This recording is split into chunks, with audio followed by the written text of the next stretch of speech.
इशूरा episode 9 की शुरुआत में हम सोजिरो को देखते हैं जो कि लीथिया शहर के बॉर्डर के पास पहुंच गया था, मगर लीथिया की पूरी फौज पहले से ही जंग के लिए पूरी तरीके से वहां तैयार खड़ी थी, जिसे देखकर सोजिरो कहता है लगता है मुझे यहाँ आने में देरी हो गई, मुझे नहीं लगता कि ओरेटिया के लोग यहाँ से गुजर पाएंगे। फिर वो उन सोल्जर्स को आवाज लगाता है और वो सोल्जर्स भी सोजिरो को वहाँ पर देखकर उसके ऊपर निशाना तान लेते हैं। सोजिरो उन सोल्जर से कहता है क्या तुम मेरे रास्ते से हट सकते हो, मुझे नहीं लगता कि तुम लोगों से फाइट करने में मुझे मजा आएगा। जो सुनकर वो सोल्जर उसके ऊपर गोलियां और एरोस शूट करने लगते हैं, मगर सोजिरो बड़ी आसानी के साथ अपनी तलवार से उन सारी बुलेट्स और एरोस को रोक लेता है। फिर वो उनसे लड़ने के लिए आगे जाने लगता है, तभी पीछे पहाड़ से नहीलो भी वहाँ पर आ जाती है, जो वहाँ आते ही उन सोल्जर्स को सलाइवा से शूट कर मारने लगती है। सोजिरो भी उसे देखकर कहता है अब भला ये क्या चीज है। नहीलो उन सब सोल्जर से कहती है कि मुझे तुम्हारे लिए बुरा लग रहा है, लेकिन मुझे बाकी सब लोगों के लिए ये रास्ता साफ करना है। ये कहकर वो एक ही बार में उन सारे सोल्जर्स को कुचलकर मार देती है। उनमें से कुछ सोल्जर्स कहते हैं कि वेवरेंस को इस बारे में खबर दो, और वो साथ ही साथ कैनन से नहीलो के ऊपर शूट करने लगते हैं, मगर नहीलो उन कैनन्स के ऊपर कूदकर उन्हें तोड़ देती है। वो उन सोल्जर्स से कहती है क्या वेवरेंस अभी तक यहाँ पर नहीं आए हैं, मैं जब तक उनसे ना निपट लूं मैं ये रास्ता साफ नहीं कर सकती। तभी सोजिरो उसे आवाज लगाते हुए कहता है क्या मैंने तुमसे नहीं पूछा कि तुम कौन हो। नहीलो कहती है कि मैं जानती हूँ कि तुम सोजिरो द वोलोस्वार्ड हो और मैं तुम्हारी साथी ही हूँ, मगर सोजिरो कहता है कि मेरे ये कहने का मतलब नहीं था, तुम यहाँ अकेले ही सबसे लड़ रही हो, अगर तुम्हें लड़ना ही है तो आकर मुझसे लड़ो। नहीलो उससे पूछती है आखिर तुम मुझसे क्यों लड़ना चाहते हो। सोजिरो कहता है क्योंकि तुम स्ट्रोंग हो, और वो उसके ऊपर बड़ी तेजी से अटैक कर देता है, जिससे नहीलो बच तो जाती है, मगर वो भी उसकी स्पीड देखकर हैरान रह गई थी। इधर सोजिरो भी ये चीज सेंस कर लेता है कि नहीलो जिस स्पाइडर के अंदर बैठी हुई है वो उसे चला नहीं रही, बल्कि उसने अपनी लाइफ को उसके साथ कनेक्ट किया हुआ है। जो बात सोजिरो जब नहीलो से कहता है तो नहीलो भी उसके मुंह से ये बात सुनकर हैरानगी से सोचती है कि ये आदमी वाकई में काफी ज्यादा खतरनाक है, क्योंकि उसने उसकी कंडीशन का पता लगा लिया था। वो सोजिरो से कहती है कि मुझे तुमसे लड़ने में कोई दिलचस्पी नहीं है, क्योंकि मुझे यहाँ पर अपना काम खत्म करना है, और वो सोजिरो की तरफ अपना सलाइवा शूट कर देती है, मगर उसने दरअसल सोजिरो के पीछे से आने वाले लीथिया के सोल्जर्स को मारा था, और वो वहाँ से चली जाती है, और सोजिरो भी उसे रोकने की कोशिश करता है, मगर वो नहीं रुकती। वो उसके पीछे जाते हुए कहता है कि मैं इस स्पाइडर और उस स्केलेटन को एक साथ ही काट डालूंगा। नहीलो वहां से जाते हुए देखती है कि उसके स्पाइडर की एक आंख पूरी तरीके से डैमेज हो गई है, जो देखकर वो हंसने लगती है और सोचती है कि हेल लैंटर्न यानी उस स्पाइडर के आर्मर को कोई ओक्स की एक्स और ड्रैगन ब्रीथ भी नहीं तोड़ सकती, तो आखिर उस लड़के ने भला कौन सी तलवार का इस्तेमाल किया। देखकर लगता है कि तुम्हारे अलावा भी मुझे और कोई इंसान मार सकता है कूजे। इसके बाद नरेटर हमें नहीलो के बारे में बताने लगता है, वो जो डेड होने के बावजूद भी अपने स्पाइडर के बेपनाह वजन को संभाल सकती है और उसे काफी तेजी से मूव कर सकती है, जिससे कि वो एक पूरे एरिया को तबाह कर सकती है। उसके पास एक लीथल लॉन्ग रेंज वेपन है, जिसके जरिए वो एक पूरी आर्मी को एक ही झटके में मार सकती है, जिसके आर्मर को एक कैनन भी नहीं तोड़ सकती और उसे रोका भी नहीं जा सकता। इधर नहीलो अपने उसी सलाइवा से बहुत सारे वेवरेंस को भी मार डालती है। फिर नरेटर कहता है कि वो एक कैटाप्रेट है, वो एक रेवेनेंट है, जिसका नाम है नहीलो the vertical stampede. Scene shift होता है और हम हार्चन को देखते हैं, जो कि घोड़े के ऊपर सवार होकर कहीं जा रहा होता है, और आलस भी उसी के साथ उड़ते हुए जा रहा होता है, मगर लीथिया का एक वेवरेंट उसे चुपके से देख लेता है और रेडियो के जरिए रिग्निची को ये बात बता देता है कि आलस लीथिया में आ रहा है। रिग्निची कहता है कि ये अच्छी बात है कि वो अभी तक यहाँ पर नहीं आया है, हम उसके बहुत सारे मैजिकल एटम से निपट सकते हैं। फिर वो बाकी सारे वेवरेंस को उससे लड़ने के लिए प्लान बताने लगता है, जो बात थोड़ी लंबी चौड़ी है, लेकिन मैं आपको शॉर्ट में बता देता हूँ। बेसिकली वो उन सबको आलस के कुछ मैजिकल एटम से निपटने का तरीका बता रहा होता है, जिसमें से वो ट्रम्बलिंग बर्ड और उस हंटर के बारे में भी बताता है, जिसका नाम क्यूज हैंड है, और हमने आलस को पिछले एपिसोड में इनका यूज करते हुए देखा था। इसके बाद हम देखते हैं कि आलस भी उड़ते हुए वहीं पर आ रहा होता है। रिग्निची उसे देखकर कहता है कि मैंने तुम्हें काफी टाइम से नहीं देखा, क्योंकि तुम काफी टाइम पहले ही यहाँ से भाग गए थे। तीन हाथों वाले आलस, तो आखिरकार तुम अपने झुंड में वापस आ ही गए। हम तुम जैसे कचरे को भी अपने झुंड में ले लिया करते हैं। तुम चाहो तो हम तुम्हें हमारे खाने पीने के इंतजाम करने का काम दे सकते हैं।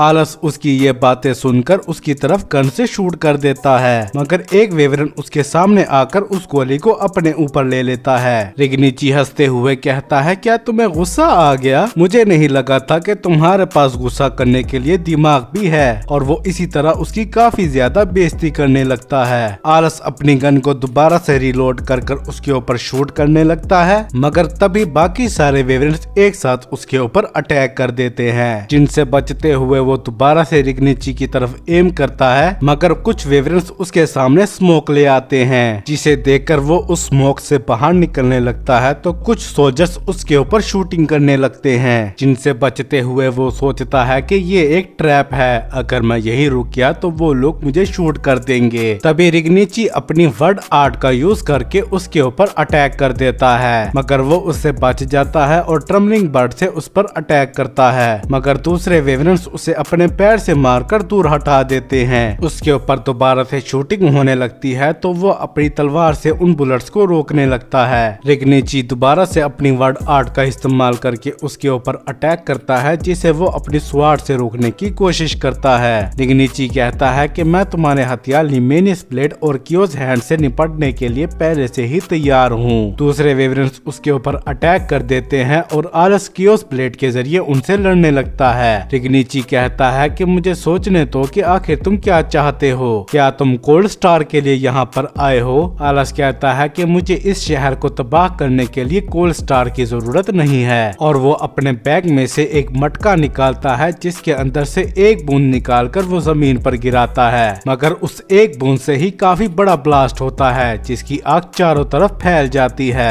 रिग्निची कहता है कि इसने तो सिर्फ हमारी गलियों को ही तबाह किया है और हमारी मिलिट्री बेस अभी तक सेफ है, यानी कि ये एकदम बेकार अटैक था। वो ये सब बातें सोच ही रहा होता है, तभी आलस उसके पीछे आकर अटैक कर देता है, मगर एक बार फिर से एक दूसरा वेवरेंट सामने आकर वो अटैक खुद पर ले लेता है। रिग्निची कहता है कि तुम इस तरह मुझे नहीं मार पाओगे। उन वेवरेंट्स को ऐसा करते देखकर आलस इस बारे में रिग्निची से पूछने लगता है। वो कहता है कि मुझे ये वेवरेंट्स नहीं लग रहे हैं। रिग्निची बताता है कि ये आम वेवरेंट्स के झुंड से बिल्कुल डिफरेंट हैं। 4 साल पहले डीमन किंग के हाथों हमारा झुंड खत्म हो गया था, तो क्या तुम जानते हो कि मैंने दोबारा से ये झुंड कैसे बना लिया? मैंने दरअसल लाइव आर्ट के जरिए इनके माइंड्स को तब्दील कर दिया, और मैं तुम्हारे साथ भी ऐसा ही करूंगा। आलस कहता है कि तुम झूठ कह रहे हो, लाइव आर्ट के जरिए ऐसा करना पॉसिबल नहीं है। रिग्निची कहता है, क्या तुम टाइम पास करने की कोशिश कर रहे हो? जैसे जैसे वक्त गुजरता जाएगा तुम्हारी हार करीब आती जाएगी। तभी वेवरेंट्स के रहने वाली जगह से आर्मी सोल्जर्स उसके ऊपर शूटिंग करने लगते हैं, जिनसे आलस बड़ी मुश्किल से बचने की कोशिश कर रहा होता है। रिग्निची कहता है कि ये है लिथिया की पावर। जब से तुम यहाँ पर आए हो मैंने काफी सारे स्नैपर्स को यहाँ पर लगा दिया है। आलस कहता है कि तुम हमेशा की तरह काफी ज्यादा बोलते हो। रिग्निची कहता है, तुमने बिल्कुल सही कहा और तुम्हें अपनी हार मान लेनी चाहिए। मैं तुम्हें जिंदा रहने का एक चांस जरूर दूंगा। मैं तुम्हें बताना चाहता हूँ कि तुम कितने बड़े कचड़े हो। तभी उसी शूटिंग में से एक गोली आकर आलस को लग जाती है और आलस नीचे गिरते हुए कहता है कि मुझे और भी ज्यादा टाइम चाहिए, जिसे देखकर रिग्निची कहता है, आखिरकार ये खत्म हुआ। मैं हमेशा से ही ठीक था। मगर तभी रिग्निची को लगता है कि आलस इस चीज से नहीं मरा होगा और वो बाकी सारे वेवरेंट्स को उसे ढूंढने का कहता है। रिग्निची याद करता है कि जब आलस को गोली लगी थी तो उसका खून नहीं निकला था। हो सकता है उसने यहाँ पर आग किसी मकसद से ही लगाई हो, यानी कि वो नीचे ही उड़ने का प्लान कर रहा है। और वो ये भी समझ जाता है कि वो आग के ऊपर इसलिए उड़ पा रहा है क्योंकि वो ग्रेट शील्ड ऑफ डेड का इस्तेमाल कर रहा है। ये वही आर्टिफैक्ट है जिसके जरिए रिग्निची ने उस ड्रैगन के अटैक को रोक लिया था। तभी एक वेवरेंट आलस को ढूंढ लेता है और वो बाकी सब लोगों को इस बारे में बताने लगता है। वो वेवरेंट्स उसके ऊपर अटैक करने के लिए आने लगते हैं और आलस उन सब लोगों को मारने लगता है। उस इमारत में खड़े सोल्जर्स भी नीचे आकर आलस को ढूंढने लगते हैं, मगर आलस उनके सामने आकर उन्हें अपने बुलेट से शूट कर देता है। रिग्निची उसका पीछा करने लगता है और कहता है कि मैं तुम्हारी तरह ये झुंड छोड़कर नहीं भागा था।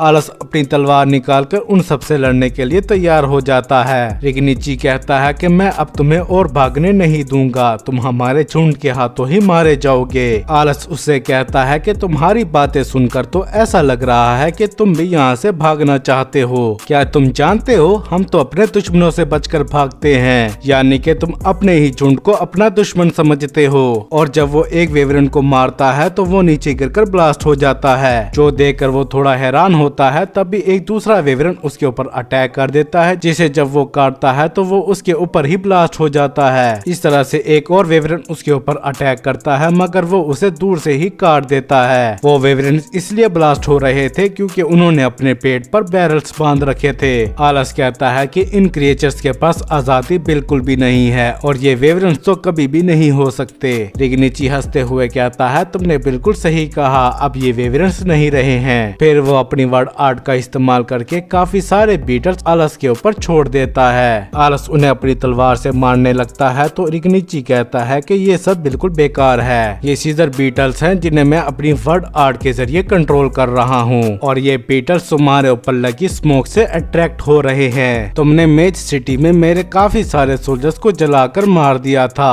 और उस वक्त तुमने उनकी बॉडी से निकलने वाली गंध को सूंघ लिया था। हम देखते हैं कि आलस उन बीटल्स के काटने की वजह से ठीक से सांस भी नहीं ले पा रहा था। रिग्निची बताता है कि ये सब मेरे एक प्लान का हिस्सा था और अब तुम्हें क्या लगता है कि तुम्हारे साथ क्या होगा? क्या ये बीटल्स तुम्हें पूरी तरीके से खा जाएंगे? जरा मुझे सोचने दो कि अभी तुम क्या सोच रहे हो। तुम हमारे झुंड के सामने हो तो तुम अपनी आखिरी बची ताकत का भी इस्तेमाल करने लगोगे और तुम अपनी तलवार से मेरे ऊपर अटैक करोगे। और असल में भी आलस ऐसा ही करता है। रिग्निची दोबारा से अपनी वर्ड आर्ट का इस्तेमाल करके और सारे बीटल्स ले आता है, जिनके काटने की वजह से आलस के हाथ से उसकी तलवार भी छूट जाती है। रिग्निची एक बार फिर से उसकी बेइज्जती करते हुए कहता है कि तुम्हारी जिंदगी एकदम बेकार थी, यहाँ तक कि वो ट्रेजर्स भी जो तुमने पूरी जिंदगी इकट्ठा किए। क्या तुम सिंगिंग के बारे में जानते हो? मैंने सचमुच एक असली ट्रेजर ढूंढ लिया है जो कि उन सारे ट्रेजर से लाख गुना बेहतर है जो तुमने आज तक इकट्ठा किए हैं। तभी आलस कहता है जैसा मैंने सोचा था। जो सुनकर रिग्निची कहता है तुम क्या कह रहे हो, मैंने तो तुम्हें हरा दिया है। मगर आलस उसे कहता है कि मुझे लगा ही था कि तुम यहाँ ऊपर आओगे।